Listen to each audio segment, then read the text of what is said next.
देउराली गाउँ कार्यपालिकाको कार्यालय सडक किनारमै रहेको छ। यस गाउँको आसपासका बासिन्दा तथा आगन्तुकहरू यसै सडक भएर ओहोर दोहोर गर्ने गर्दछन्। यस रुटमा केही बस, माइक्रोबस, अटो रिक्सा लगायतका सार्वजनिक सवारी र सामान ढुवानीको लागि केही ट्रक तथा मिनी टाढा जस्ता साधन गुड्ने गर्छन्।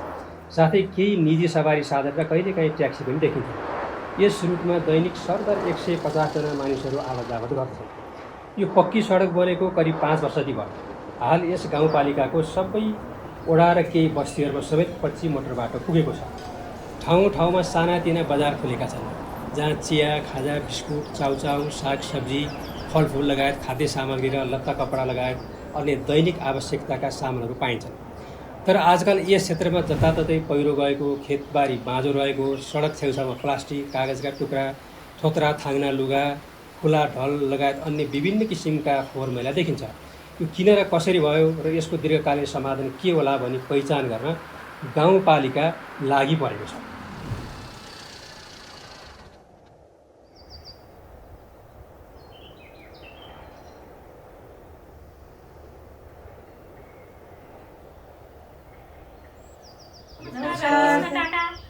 नमस्कार।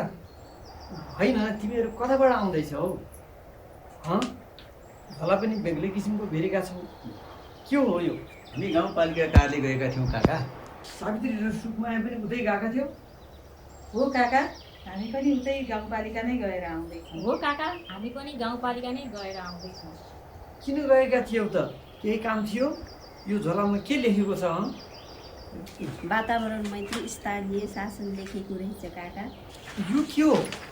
हो काका, वडा अध्यक्ष सुखबहादुरले खबर गर्नुभयो र हामी वातावरण मैत्री स्थानीय शासन सम्बन्धी तालिम लिन गाउँपालिका गएका थियौँ। हो काका। हो काका।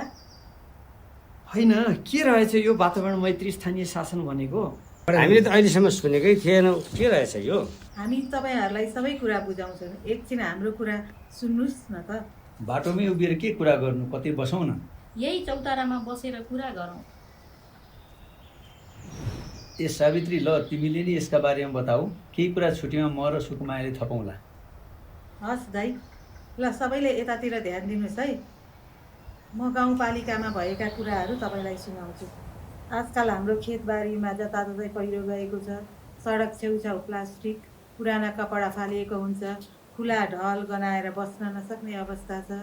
हाम्रै बढहरे टोलका कतिपय मानिसहरूले व्यवस्थित शौचालय बनाएका छैनन्। हामी बिस्कुट, चाउचाउ, चक्लेट जस्ता खानेकुरा खान्छौँ अनि त्यसको खोल चाहिँ बाटोमा नै जताततै फाल्छौँ। सागसब्जी केलाएर आएको फोहोर, सडेको खानेकुरा, फलफुलको बोक्रा त्यसै फाल्छ। हो कि होइन? हो हो हो हो, यस्तै कुराले गर्दा हाम्रो वातावरण बिग्रिएको छ। पानीको मुहान फोहोर भएको छ। फोहोर पानी खाँदा बालबालिकालाई झाडा पखाला लाग्ने गरेको छ। दूषित खानेकुराले मानिसहरू बिरामी हुने गरेका छन्। यिनै कुराहरूको व्यवस्थापन गर्न गाउँपालिकाले वातावरण मैत्री स्थानीय शासन अवलम्बन गरेको रहेछ। वातावरणको कुरा त बुझियो, तर वातावरण मैत्री स्थानीय शासन अवलम्बन भनेको कुरा मैले त बुझिनँ। अलिक स्पष्ट गरौँ न। त्यसको बारेमा वीरबहादुर दाइले केही भन्न खोज्नु भएको हो?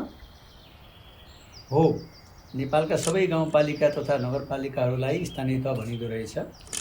वातावरण मैत्री स्थानीय शासनमा वातावरण संरक्षण, खानेपानी, सरसफाइ, विपद जोखिम न्यूनीकरण, जलवायु अनुकूलनका विषयहरू पर्दा रहेछन्। यी विषयहरूलाई पालिकाको नीति, योजना, कार्यक्रम र बजेटमा समावेश गर्नुपर्ने रहेछ। यसको मूल उद्देश्य भनेको सफा, हरित, सुरक्षित र जलवायु संवेदनशील स्थानीय शासन प्रणाली स्थापना गर्ने रहेछ। यसो भएमा हाम्रो समुदाय, स्थानीय अर्थतन्त्र र प्राकृतिक स्रोतबीच सन्तुलन कायम भई वातावरण संरक्षणमा सहयोग पुग्ने रहेछ।